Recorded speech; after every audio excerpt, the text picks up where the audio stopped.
On your goal, I'm just curious, did you start your career as a striker with that type of run that you made? Actually, yes. As I got older, I realized that I probably wasn't good enough to play up there. I didn't have the instincts in the box like Pipe, but every time to time it kicks in.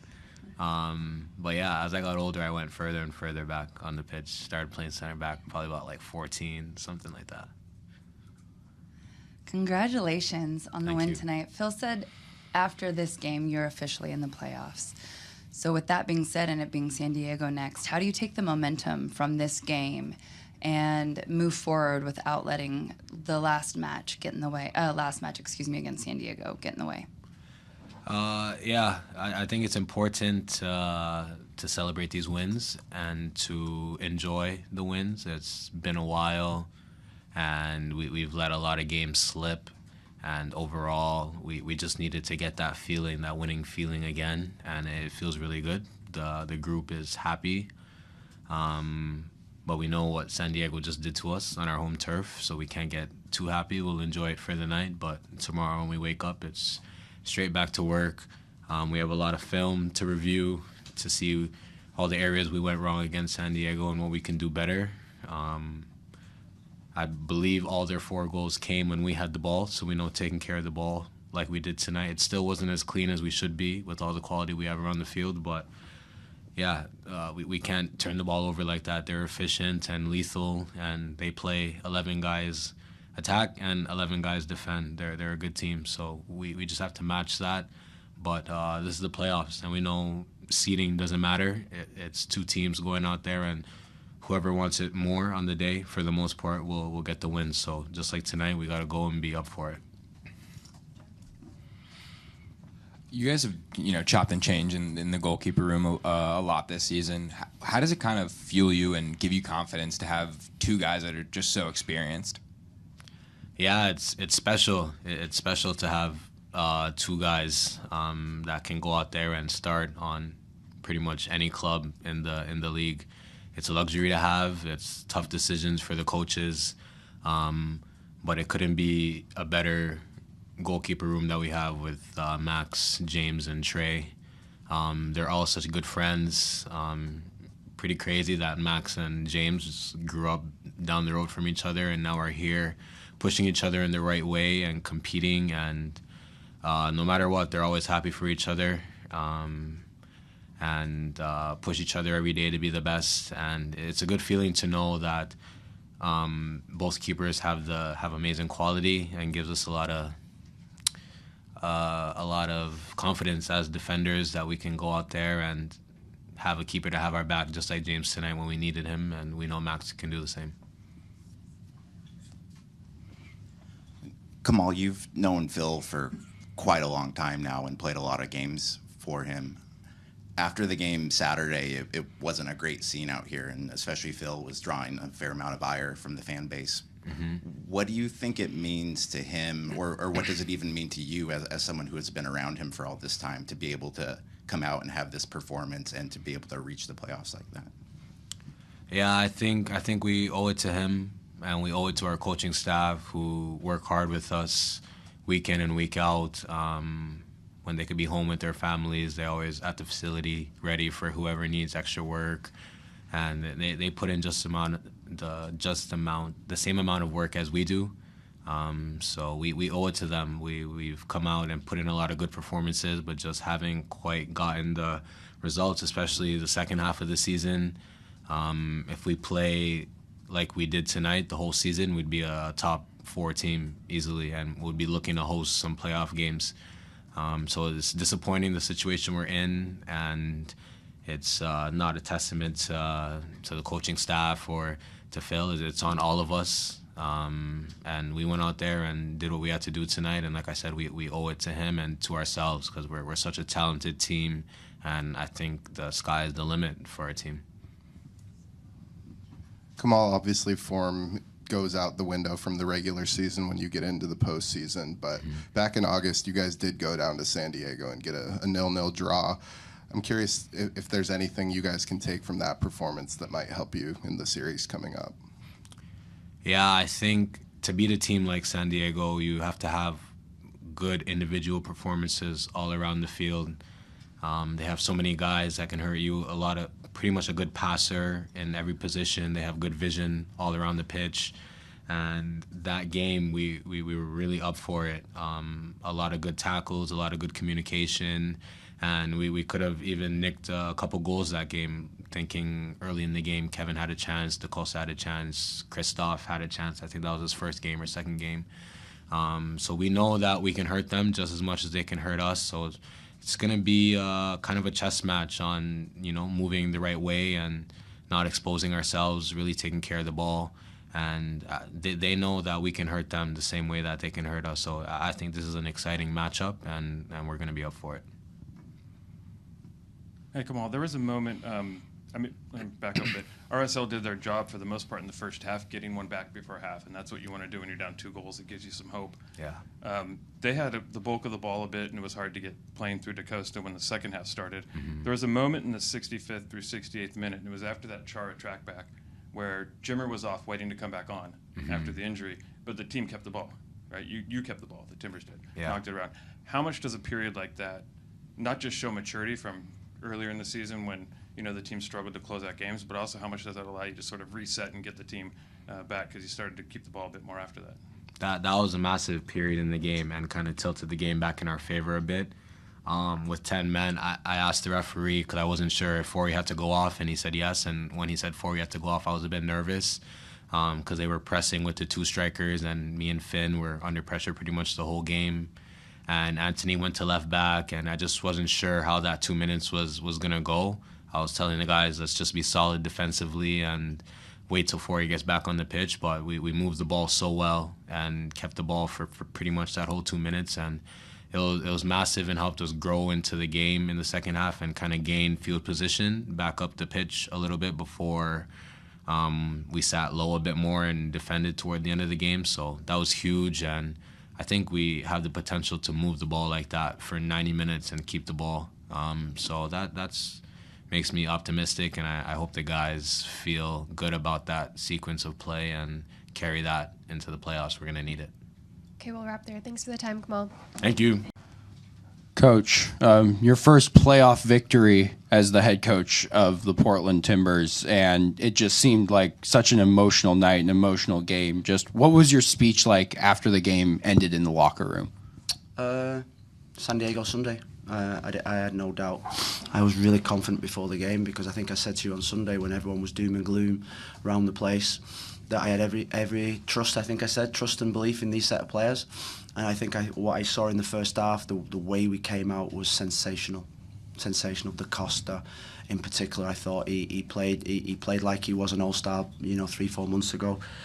I thought Diego Chara was like a man possessed, and we thought after Saturday's game, we thought we needed men on the pitch, we thought we needed experience, and with Chara and with Pipe Mora, I think those players really delivered, and I'm so pleased for Pipe Mora. He had a little baby girl 2-3 days ago.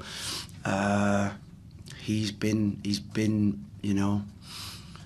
through the mill in terms of not being able to finish, not being able to score, and with Pipe, once he starts scoring, he goes on a run. So I'm super proud of all the players. I thought every single one of them.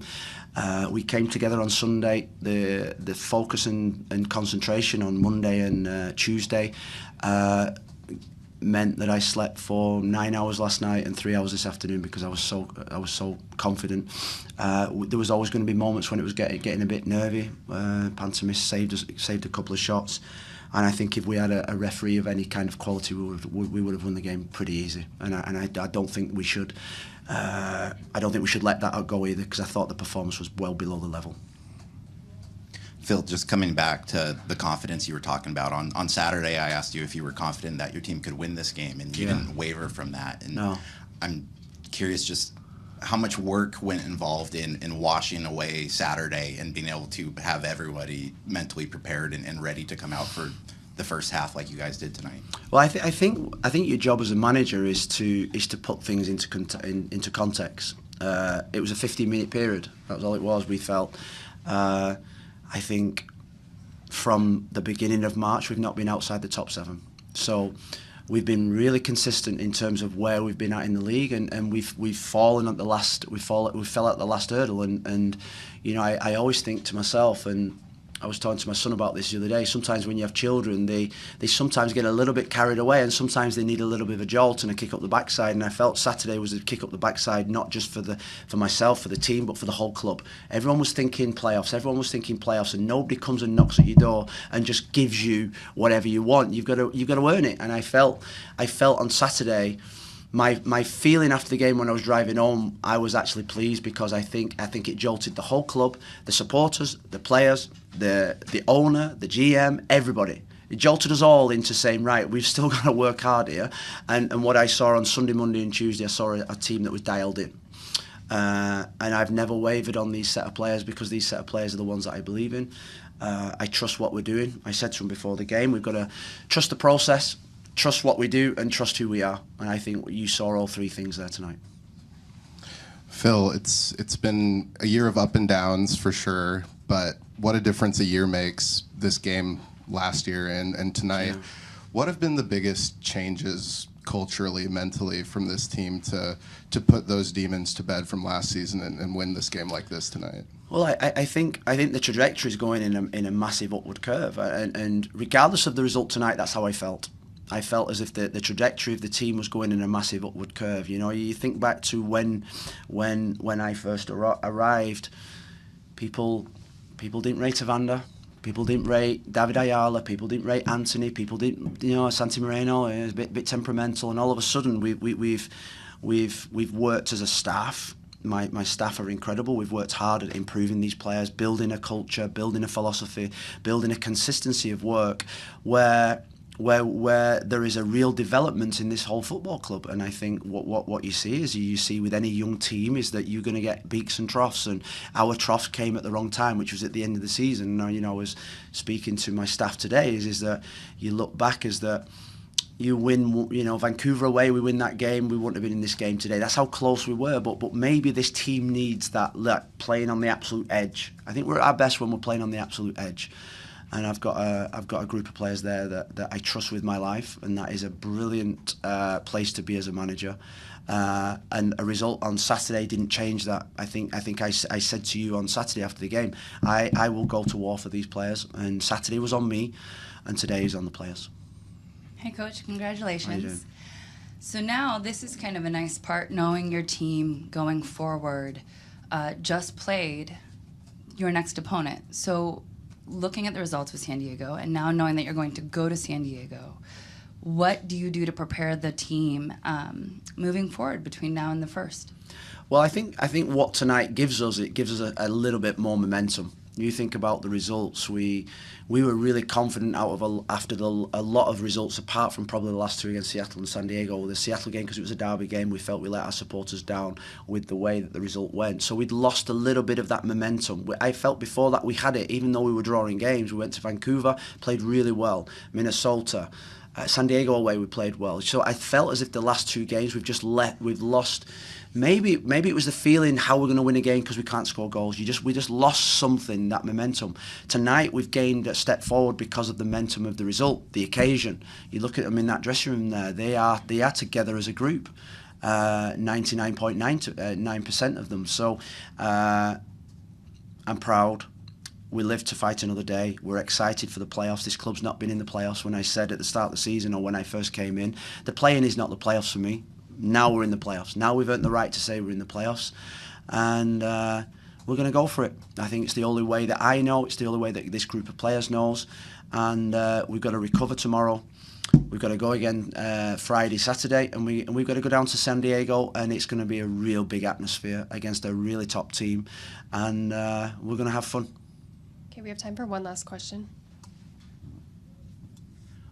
Over the last 2 years, you've often played the hot hand at keeper, and I'm curious if there was any consideration into playing Max today, and with what you saw from James, especially in a playoff type of scenario that he hadn't been in before. What did you learn about James and his performance today? I thought he was outstanding. I trust him. And you know what? Max was incredible against Seattle. Max deserved to probably play the next game, and that's been the problem I've had for the last 2 years, is that we've got two number one keepers. But I just felt that James James with his composure on the ball, especially, I thought was sensational. High level keeper. We've got 2 high-level keepers, but Jimmy tonight, I think it was a big game for him personally. I agree with that. It was a big game for a lot of them personally. It was a big game for Da Costa tonight personally. Why? Because at these games you've got to stand up, and I think there was 1 or 2 players that we had a little bit of question marks over that really stood up. And the substitutes that came on, Ari Laster came on, set up the goal. Fernandez, João Ortiz, Paredes. They're going to be big players for us over the next 2-3 weeks, and I think my confidence all week from Sunday, we've been planning everything. We've been planning travel, we've been planning the training to be in the playoffs. There's been no doubt about that. Last season we didn't do that, but this season I think that it's a more mature group. It's a group that's got confidence now, and I think, like I say, we've done nothing, we've achieved nothing. We've got to go into the playoffs and deliver. And you look at our performance tonight. I've got a team that can deliver on the big occasion, and that gives me real confidence for the next, hopefully 2 games, maybe 3 games. Okay, we'll wrap it there. Thanks for the time. We will have either Kamal or Felipe up next.